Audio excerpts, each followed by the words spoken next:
Hello everybody, welcome to Kerapac, a better PVMer's guide. Before we even begin here, I want to mention that I'll have timestamps for everything in all sections of this video in the description, so if you're interested in a particular section, you can skip around. Otherwise, stick around for my little intro and background on this. So there are a few things in this video that are different. Number one, this is on mobile. That should be obvious right away. As with my previous video on the Arch-Glacor, the reason for this is still just out of necessity, in that my desktop is not available to me right now. I still want to PVM though and boss, so I figured out how to do a few bosses on mobile. So, inadvertently, this also becomes a mobile guide to Kerapac. Secondly, this is a follow-up to my previous video on Kerapac, which is a bad PVMer's guide, which really means that I was using very minimal gear, very budget gear, and very limited items, like no Ripper Demon, no auras, no things like that. So that video was to show you all the mechanics and show you how to navigate them with base gear. In this video, I won't be going into the mechanics too much because I assume that you already know them if you're looking for a video on how to get your Kerapac kills down to 3 minutes and avoid the lightning walls.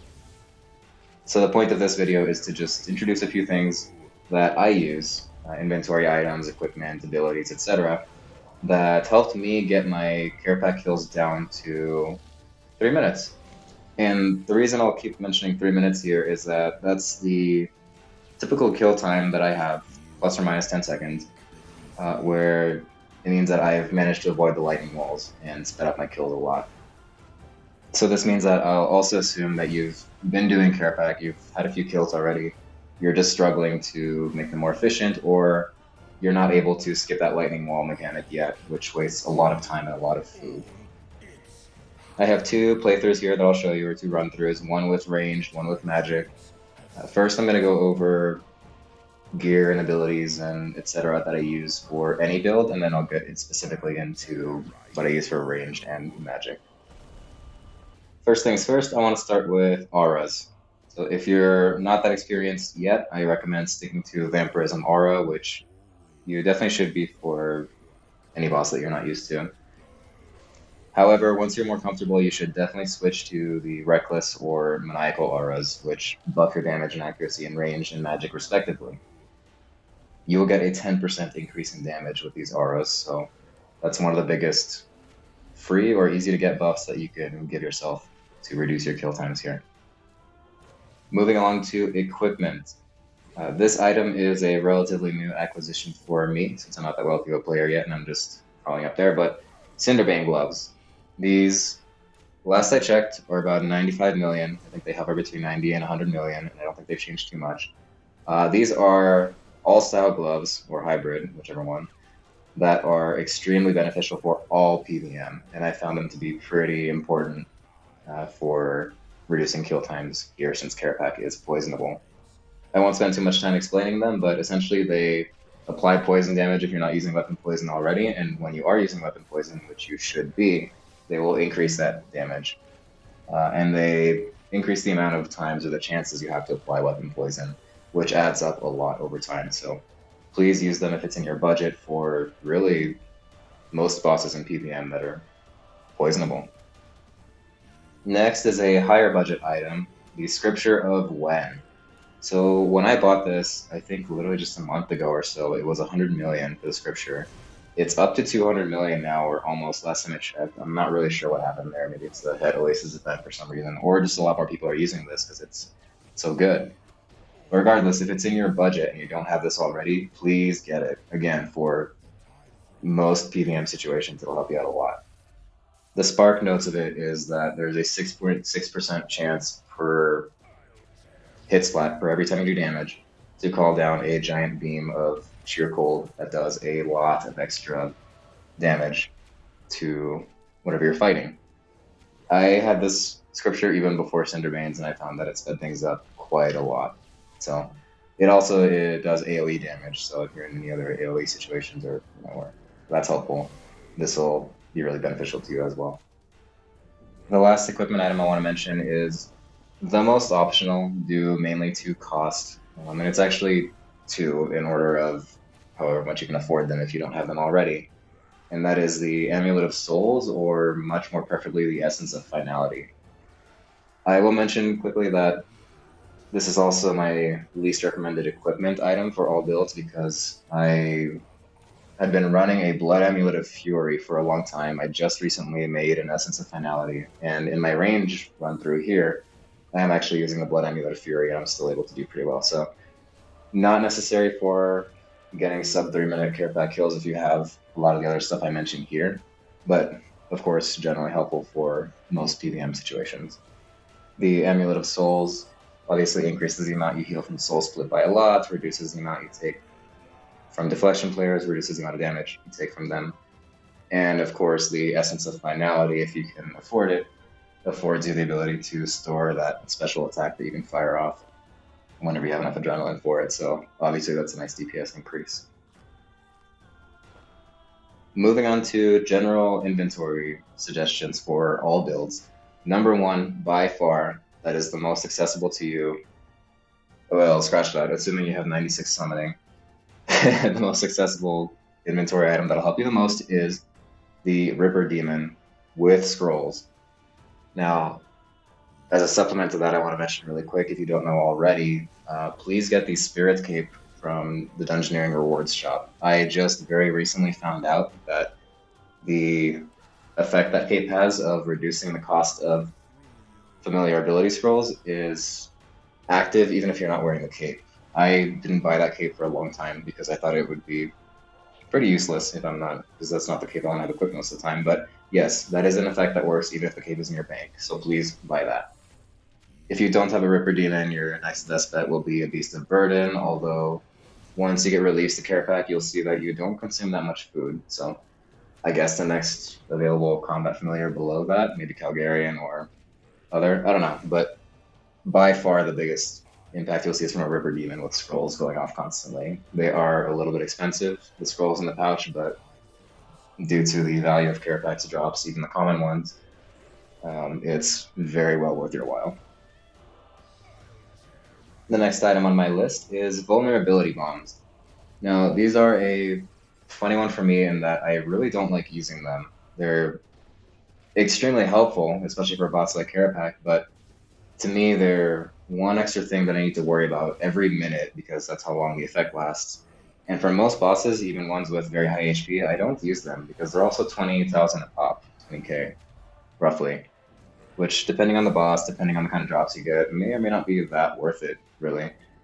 However, for Kerapac, not only are his common drops, and rares of course, more than enough to counterbalance you using 2 to 3 vulnerability bombs per kill, but there's the added aspect here of it helps you skip the lightning wall mechanics. So with other bosses, a lot of other bosses, the worst thing that happens if you don't use a vulnerability bomb is that you don't deal 10% extra damage to the boss every minute that you use it, and your kills just take a little bit longer. With Kerapac, if your kills take a few seconds longer, it means that you may get hit with a lightning wall and you may end up wasting much more time and food. So the consequences are greater than just your kill takes a few seconds longer. So a vulnerability bomb, specifically 2 to 3 of them per kill, on top of everything else, really helps you skip that lightning wall. The last recommendations that I have that I use for my inventory are, I don't even want to mention because they're obvious and you should be using them anyways, but overloads and weapon poison. If you're not using either of these for any reason, please do so immediately. An honorable mention that I don't use in any PVM yet is adrenaline potions. I know I should be using them at this stage in the game, but they're just another extra thing for me to worry about. I'm pretty lazy about adrenaline management, so I don't use adrenaline potions yet. They're also a little pricey, but if you want to get into those and you haven't already, then definitely check those out. They'll help you a lot. So moving on to style-specific builds, I'll start with range. One thing I want to say right off the bat is that I am using a Noxious Longbow and I am using Splintering arrows. If you've seen my other videos, namely the comparison that I have of Noxious Longbow to Dual Ascensions with Backrominal Bolts, you'll know that I'm not a big fan of Ascensions and Backroom Bolts. And for Kerapac specifically, I've done some testing on this. I found that Splintering Arrows speed up my kills way more than any Ascensions and Backroom Bolts combination. It's a fairly unpopular high-level PVMer opinion, but they're great in Splintering Arrows. I could make a whole video on those, and I actually plan to, but I'll try to be as concise as I can about them. Essentially, the Splintering Arrows increase the max cap of puncture stacks, which you get by using the greater Dazing Shot ability, from 5, which is default, to 13. So 13 stacks of puncture instead of 5.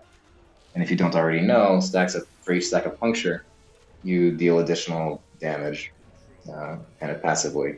This adds up to a lot at 13 stacks of puncture.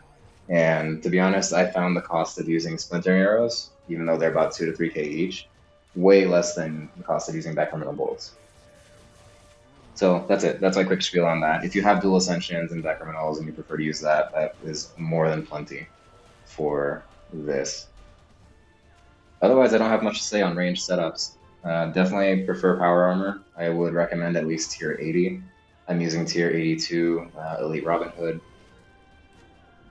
I've never tried Kerapac with tier 70 Power Armor, but I do notice that he does start to splash the more armor you have, so that is a consideration. You can try him with tier 70 range armor, but I have never done it and I never would really want to. Oh, wait, there is one more really important thing to mention for my range setup. I don't have GRICO. I don't have Greater Ricochet. That is extremely important to mention, I feel like, since most all range builds that I see on YouTube from high-level PVMers bank on GRICO. And it's a very long story, and I have a lot of frustration around it, but basically, because this account is 1 year old, by the time I got to the point that I would want to buy a GRICO, they were about 1.4 billion GP. They're now 1.8 or 1.9, and literally rising in price faster than I can save up for them, so I don't think I'll ever have GRICO. So, this does take that into account. I realize a lot of Backroom Bolts are much better if you have a GRICO, so take that into consideration with this as well. Moving on to the Magic setup. This is my favorite for a number of reasons, namely not having GRICO. But it's pretty simple. The most important parts of this are that you need Animate, Dead, and Exsanguinate, those spells. That's very important. I won't go too much into them, but Animate Dead reduces the damage you take a lot, especially in the damage range that Kerapac has. Animate Dead reduces quite a lot of damage you'll take. And Exsanguinate is now just single-handedly the most powerful magic spell you can autocast. If you don't know, as soon as you start using Exsanguinate, all your abilities generate 1 stack of something. I forget the name of the stack, but it goes up to 12. And for each of these stacks, your ability damage is increased by 1%. And this stack holds as long as you spend no more than 20 seconds not attacking something. So there's never a reason for that to happen in Kerapac. So basically, for the duration of the fight, you'll have a 12% damage boost to all your magic abilities as long as you're using Exsanguinate. That being said, another prereq of this mage build is to have your best tank armor. I'm using Elite Sea Singer in this case, which is tier 88. Tier 80 should be fine. I've never tried that, but I think Animate Dead will still work pretty well for you with that. And my only other recommendation for a magic build is to have Greater Concentrated Blast, which is a drop of Kerapac himself. The codex hovers around 100 to 125 million, depending on the market. It's a relatively cheap codex for the benefit it gets you for any PVM situation in which you're using magic. It's just a great damage boost, and it boosts your chance for critical hits, so please get that whenever you're able to if you don't have it already. That is all for my equipment, gear, items, abilities, all that stuff recommendations. With all this, or at least with some of these things that I've mentioned, you should be able to inch your Kerapac kills towards that 3-minute mark and be able to dodge the lightning walls. I have one more suggestion that I've seen a couple YouTubers do when they fight Kerapac. If you're still struggling to do damage fast enough, for him to not get to the lightning wall mechanic. And I'll show you that with my magic playthrough because I ended up doing that on accident. So one thing that people do is instead of surging or escaping his jumping slams, which is the the recommended method or the way that you're supposed to do it to deal with this jumping slams mechanic, the alternative is that you just take the jumping slams and protect from melee. So he slams down, you protect from melee, and then you get out of the way, or you stay there and he just consistently does melee damage, which is not ideal. If you want to use devotion, that's fine, but remember that you might need that for phase 4. The point of doing this is that it takes him longer to go through the entire jumping slam mechanic when he lands a hit on you. So even if he lands a hit and then you move out of the way right away, it still takes him significantly longer to get back up and do the next jumping slam. And you can keep attacking him while he's doing all this. So in my magic build here, you can see that I did it on accident. I was trying to escape and surge away, but there's actually a fair bit of latency on mobile compared to PC that I'll get into in a bit. So it was easier for me to mess that up. But you can see here, it's still a good example of how much longer it takes him to complete the whole jumping slam cycle. And that affords you a lot of extra time to deal damage so that you can get him to 50,000 life points and he just goes to the next phase instead of lightning bolting you.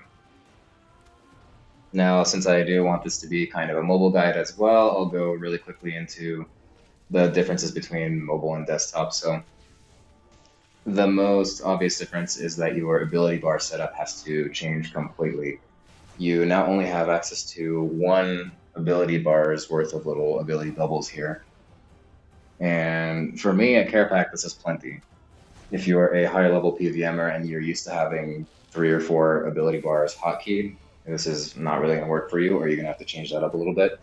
But really for Kerapac, the abilities that you can see here are more than enough for him. You actually don't need that many to get fast kills, at least in normal mode. Another noteworthy difference is that because instead of clicking, you now have to tap and drag your screen. If you don't do it right, or if you don't tap hard enough, your inputs might not be registered the way you want them to. So there are a lot of times where I intend to do a swipe with my finger to like move to rotate the camera, and it ends up registered as a tap because I didn't put my finger down hard enough or something. So, and vice versa, when you intend to tap or you intend to swivel the camera around, it might not do what you want it to depending on your phone, how hard you're tapping, and all that stuff. So be mindful of that. It takes a little bit of practice, and it still kind of gets janky sometimes. So that can mess you up. It shouldn't be, it shouldn't mess you up hard enough to kill you, but it might slow you down a little bit.